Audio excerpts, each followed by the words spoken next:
प्रिय छात्रों नमस्कार। निवास क्लासेज में आपका स्वागत है। दोस्तों आज का वीडियो में हम आपको प्रश्नावली 12.4 का प्रश्न संख्या 1 से बताएंगे। तो वीडियो करते हैं शुरू। जैसा कि प्रश्न ए में है, सुशीला की वर्तमान आयु x वर्ष लीजिए। दोस्तों यहाँ पे बताया गया है कि सुशीला की वर्तमान आयु आपको कितना लेना है, x वर्ष लेना है। तो प्रश्न एक में बताया गया है, बताइए 5 वर्ष पूर्व उसकी आयु कितनी थी। दोस्तों यहाँ पूर्व का मतलब आपको समझना है कि पूर्व मतलब होता है पहले। जैसा कि आपको उदाहरण के तौर पे हम बताते हैं, ये 5 है तो 5 के पहले क्या होता है 4, 4 के पहले क्या होता है 3। तो उसी प्रकार आपको सुशीला की वर्तमान आयु दिया गया है x वर्ष। तो x में से आपको 5 वर्ष घटा देना है, तो आपकी ये सुशीला की वर्तमान आयु आ जाएगा। जैसा कि आप यहाँ इस तरह से भी लिख सकते हैं, x माइनस 5 वर्ष बताया गया, तो आप यहाँ 5 वर्ष लिख सकते हैं। ठीक है। प्रश्न 2 में है, बताइए 4 वर्ष बाद वह कितने वर्ष की हो जाएगी। अब यहाँ पे बताया गया 4 वर्ष बाद मतलब वो बढ़ जाएगी। 4 के बाद क्या होता है 5, 5 के बाद 6 होता है। तो इसी प्रकार आपको समझाना है यहाँ पे 4 वर्ष बाद इसको कितना आयु हो जाएगा सुशीला की वर्तमान में। ठीक है। तो वर्तमान में यहाँ दिया गया x, अब बस 4 वर्ष बाद बोला गया है, तो x में से क्या करना है 4 को ऐड करना है। तो आप यहाँ इसको इस तरह से लिख सकते हैं x प्लस 4। ठीक है। नेक्स्ट प्रश्न संख्या 3 में है, सुशीला के दादाजी की आयु सुशीला की आयु की 7 गुनी है। दोस्तों यहाँ आपको समझना है, सुशीला की दादाजी की आयु सुशीला के 7 गुनी, मतलब वहाँ पे बताया गया है सुशीला की वर्तमान आयु x, तो इसमें क्या करना है 7 गुना करना है। ठीक है। तो ये पता चल जाएगा दादाजी का आयु। ठीक है। तो यहाँ तो स्पष्ट रूप से बताया गया है कि सुशीला के दादाजी की आयु सुशीला की आयु की 7 गुनी है, तो उसके दादा की आयु क्या होगा। ठीक है। तो ये तो आप समझ गए, तो आपको इसको ऐसे लिखना है। ठीक है। तो यहाँ हो जाएगा x। ठीक है। चूंकि सुशीला का वर्तमान आयु x है तो x है, और गुना क्या करना है 7 करना है। चूंकि यहाँ पे दादाजी का आयु बताया गया है, ठीक है, सुशीला से 7 गुना, तो 7 गुना करना है। ठीक है। जब इसको गुना कीजिएगा तो आ जाएगा यहाँ पे दादाजी की आयु 7x। ठीक है। तो इस तरह से आप इसको लिख सकते हैं। प्रश्न 4 में है, सुशीला की बड़ी बहन, ठीक है, की आयु सुशीला की आयु के दुगने से 3 वर्ष कम है। अब यहाँ पे कम बताया गया। ठीक है। तो कम का मतलब होता है माइनस का साइन। ठीक है। इसकी बड़ी बहन की आयु क्या होगा, तो ये आपको समझना है। तो सुशीला का वर्तमान आयु कितना है x है। ठीक है। अब बड़ी बहन का पूछ रहा है कितना, दुगने से 3 वर्ष कम है, तो आपको इसको इस तरह से लिखना पड़ेगा। ठीक है। तो ये हो जाएगा 2x। ठीक है। और माइनस 3 वर्ष कम है, तो माइनस में यहाँ क्या हो जाएगा 3 वर्ष। ठीक है। आप यहाँ 3 लिखिएगा, इस तरह से आप लिख सकते हैं। तो दोस्तों मैं आशा करता हूं कि आप प्रश्न संख्या 1 के ए में सभी प्रश्न अच्छी प्रकार से समझ गए। तो आप अपने कॉपी में इस तरह से इसका सभी प्रश्नों का उत्तर इस तरह से लिखिएगा। ठीक है। तो नेक्स्ट प्रश्न संख्या बी में आप यहाँ देख सकते हैं, एक आयताकार हॉल की लंबाई, ठीक है, उसकी चौड़ाई के दुगने से 5 मीटर अधिक है।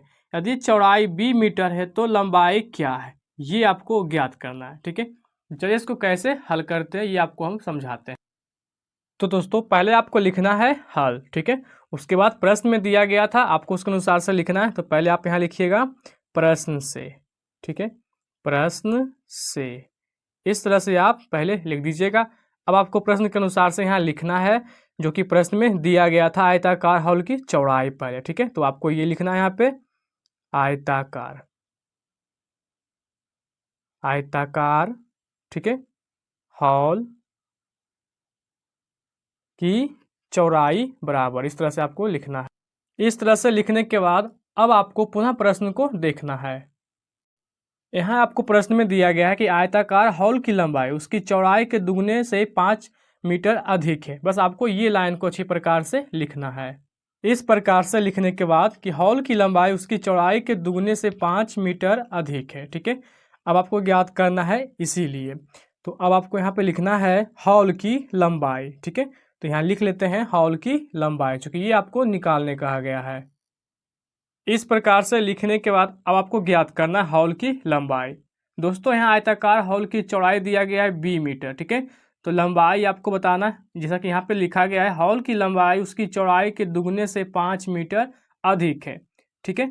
तो बस आपको इस तरह से लिखना है। यहाँ पे क्या हो जाएगा 2b। ठीक है। यहाँ पे b माने थे चौड़ाई, तो यहाँ पे लंबाई भी b मानेंगे।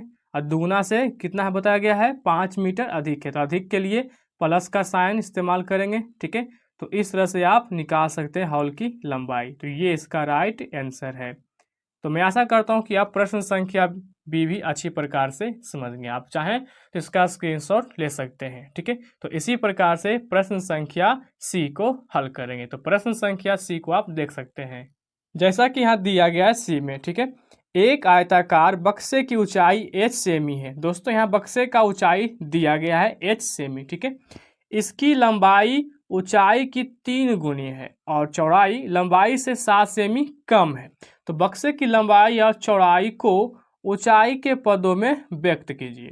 तो दोस्तों ये प्रश्न तो आप अच्छी प्रकार से समझ गए। अब चलिए प्रश्न के अकॉर्डिंग आंसर को लिखते हैं। ठीक है, तो दोस्तों जैसा कि प्रश्न में बताया गया था, आपको अपने कॉपी पे हल करने वक्त इस तरह से लिखना है जैसा कि हमने लिखा है प्रश्न से। ठीक है, बक्से की ऊंचाई दिया गया था बुक में h सेमी और बुक में बताया गया है कि बक्से की लंबाई, ठीक है, ऊंचाई से कितना है 3 अधिक है, यानी कि 3 गुना कर देना है आपको। ठीक है, तो बक्से की चौड़ाई निकल कर आ जाएगा 3h, जो कि बताया गया है कम है, तो कम के लिए -7 होता है। ठीक है, तो आप इस तरह से लिख सकते हैं। आप चाहें तो इसका स्क्रीनशॉट ले सकते हैं। ठीक है, तो इसी प्रकार से प्रश्न संख्या डी को हल करेंगे। जैसा कि प्रश्न डी में है, एक बस x किमी प्रति घंटा की चाल से चल रही है।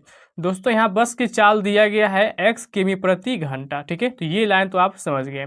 यह पटना से राजगीर की ओर जा रही है। ठीक है, तो बस के 3 घंटे चलने के बाद राजगीर की दूसरी 22 किमी बची रही जाती है। ठीक है, तो x का प्रयोग करते हुए पटना से राजगीर की दूरी बताएं। ठीक है, तो ये लाइन भी आप समझ गए। अब चलिए इसको इस प्रश्न के अकॉर्डिंग इस क्वेश्चन का आंसर कैसे देना है हम आपको समझाते हैं। ठीक है, तो पहले इसको लिख लेते हैं। तो प्रश्न के अकॉर्डिंग आप अपने कॉपी पे पहले इस तरह से लिखिएगा। ठीक है, प्रश्न से बस की चाल x किमी प्रति घंटा, ठीक है, 3 घंटे में तय की गई दूरी। अब यहाँ पे 3 घंटे का पहले निकाल लेना है आपको। ठीक है, तो घंटा तो माने चाल यहाँ पे x दिया गया है। ठीक है, तो 3 घंटा के लिए यहाँ पे हो जाएगा 3x हो जाएगा। ठीक है, उसके बाद पटना से राजगीर की दूरी। ठीक है, तो पुनः पहले आप सवाल को देख लें। तो आप यहाँ देख सकते हैं पटना से राजगीर की ओर जा रही बस के 3 घंटे चलने के बाद राजगीर की दूरी 22 किमी बची रह जाती है। ठीक है, तो x का प्रयोग करते हुए पटना से राजगीर की दूरी बताएं। तो ये आप समझ गए कि यहाँ पे क्या इसका आंसर होगा। ठीक है, तो चलिए हम आपको बताते हैं। तो दोस्तों पटना से राजगीर की दूरी हो जाएगा। ठीक है, यहाँ पे आपको लिखना है पहले 3x। ठीक है, और बचे जा रहने के लिए कितना हो रहा है 22, तो आपको यहाँ क्या लिखना है 22। ठीक है, तो पटना से राजगीर की दूरी निकल कर आ जाएगा 3x + 22। तो इस तरह से आप इसको हल कर सकते हैं। ठीक है, तो ये आपका राइट आंसर है। आप चाहें तो इसका स्क्रीनशॉट ले सकते हैं या वीडियो को रोक कर भी लिख सकते हैं। ठीक है, क्योंकि वीडियो के साथ साथ आप नोट करते जाएंगे तो आपको काफ़ी हेल्पफुल होगी। ठीक है, क्योंकि इससे आपको पुनः वीडियो को देखने की आवश्यकता नहीं पड़ेगी। ठीक है, तो इसी प्रकार से अगले प्रश्न को हल करेंगे। तो दोस्तों प्रश्न संख्या 2 में दिया गया है, आप यहाँ देख सकते हैं। ठीक है, व्यंजकों के प्रयोग से बने निम्न कथनों को साधारण भाषा के कथनों में बदलिए। दोस्तों यहाँ पे बताया गया है साधारण भाषा, मतलब समझ रहे हैं आप, जिस यहाँ पे लिखा गया है इसी चीज़ को हम साधारण भाषा के रूप में कह सकते हैं। ठीक है, तो उदाहरणार्थ हमारी कक्षा में यहाँ दिया गया है कि x विद्यार्थी हैं और स्कूल में 15x विद्यार्थी है। तो साधारण भाषा में स्कूल में विद्यार्थियों की कुल संख्या हमारी कक्षा के विद्यार्थियों की 15 गुनी है। ठीक है, तो ये तो आप समझ गए। आगे का लाइन देखना है जैसा कि यहाँ दिया गया है ए प्रश्न में। ठीक है, राखी के पास x रुपये हैं, उसकी सहेली के पास 3x रुपये हैं। अब इसको प्रश्न के अकॉर्डिंग आपको साधारण भाषा में इस लाइन का जवाब देना है।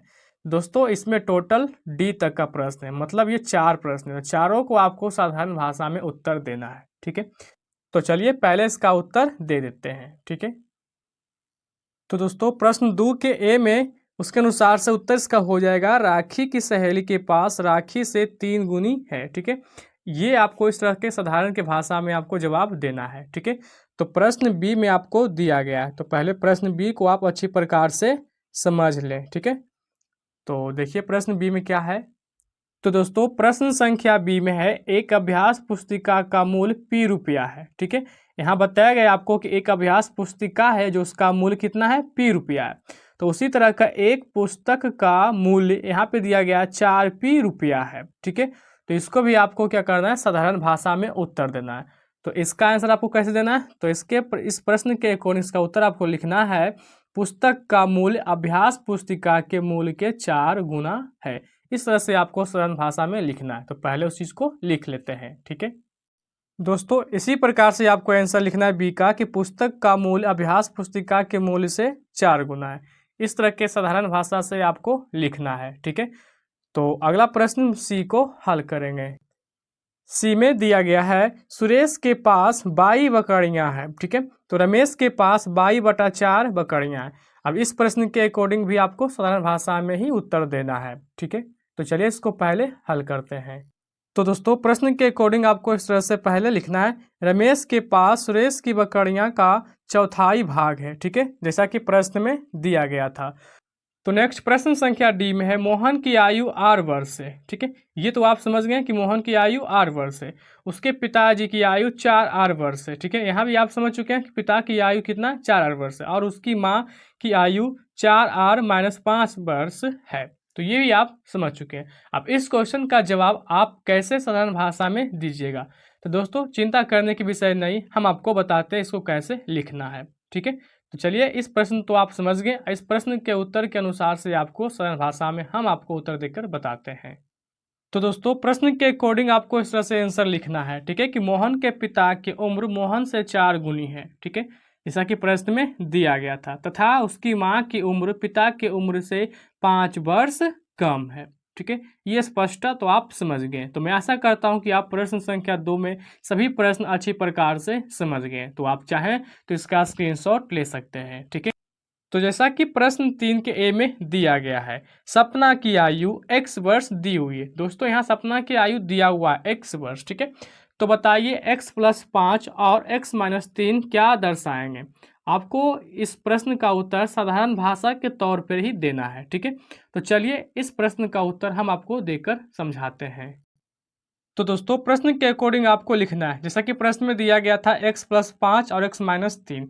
तो x + 5 दर्शाता है कि सपना के उम्र से 5 वर्ष अधिक है, क्योंकि यहाँ x + 5 किया गया है उम्र में। ठीक है, और यहाँ है x - 3, तो सपना के उम्र से 3 वर्ष कम है, क्योंकि यहाँ दर्शाया गया है -3। तो मैं आशा करता हूँ कि आप प्रश्न संख्या 3 के ए अच्छी प्रकार से समझ गए। ठीक है, इसी प्रकार से प्रश्न बी को हल करेंगे। तो प्रश्न संख्या 3 के बी में दिया हुआ है, ठीक है, कि एक कक्षा में m विद्यार्थी टेलीविजन देखना पसंद करते हैं। दोस्तों इस लाइन से आप समझ गए कि कक्षा में m विद्यार्थी टेलीविजन देखना पसंद करते हैं। तो 3m क्या दर्शाएगा तथा m/2 क्या दर्शाएगा। m/2 मतलब ये क्या हो गया, हाफ, मतलब ये तो आधा हो गया। ठीक है, और ये 3m क्या दर्शाएगा, ये दोनों को आपको समझना है। तो चलिए इस प्रश्न का उत्तर किस तरह से देना है, तो पहले इसको हम लिख लेते हैं, उसके बाद आपको समझाते हैं। तो दोस्तों प्रश्न के अकॉर्डिंग बी में बताया गया था 3m और m/2। तो इसका तात्पर्य हो जाएगा कि एक कक्षा में विद्यार्थी की 3 गुनी संख्या टेलीविजन देखना पसंद करते हैं, जैसा कि प्रश्न में दिया गया था। ठीक है, उसके बाद m/2 के लिए हो जाएगा कि कक्षा में आधा विद्यार्थी टेलीविजन देखना पसंद करते हैं। m/2 दोस्तों यहाँ चर राशि दिया हुआ है। ठीक है, इसका मतलब होता है आधा, नहीं कुछ तो यहाँ 1 मानेंगे, तो 1/2 का मतलब होता है आधा।